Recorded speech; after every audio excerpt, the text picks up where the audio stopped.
I spilled hot water on my boss's leg, just to test if he really couldn't feel anything. At dinner, I deliberately held the food right in front of his eyes, then glanced at the secretary in secret. When shaving his beard, I often played tricks, leaving his face a complete mess.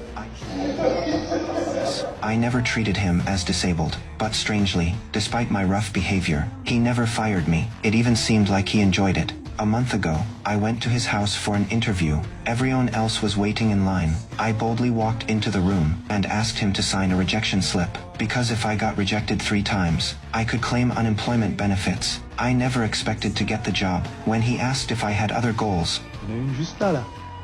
Ça, c'est très motivant.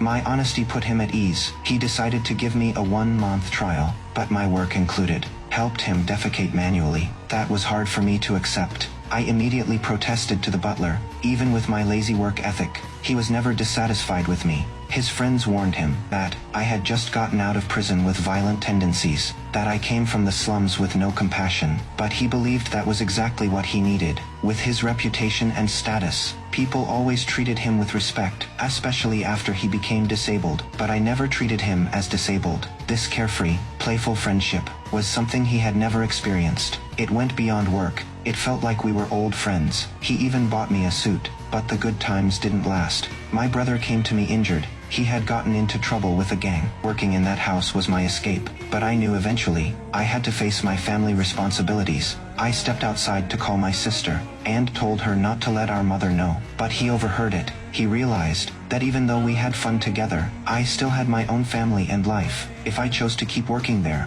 I would have to give up my family. Je crois qu'on va s'arrêter là. De toute façon, vous n'alliez pas pousser un handicapé toute votre vie. Tout ce que vous avez travaillé, vous les avez bien mérités, vos décennies. The next day I packed my bags. The secretary I've been pursuing came to say goodbye. Everyone showed reluctance, but I didn't show up that day. He stayed in his room, watching me leave. He hired a new caretaker, but the new one was very strict, always dressed in a white coat. Every move like a rule from a book, cold and relentless, constantly reminding him he was disabled. He started falling into depression, refusing to let anyone near, not even washing his beard. His condition got worse. The butler couldn't take it anymore, decided to let me come over and talk to him. In the dark, I stood once again outside his window.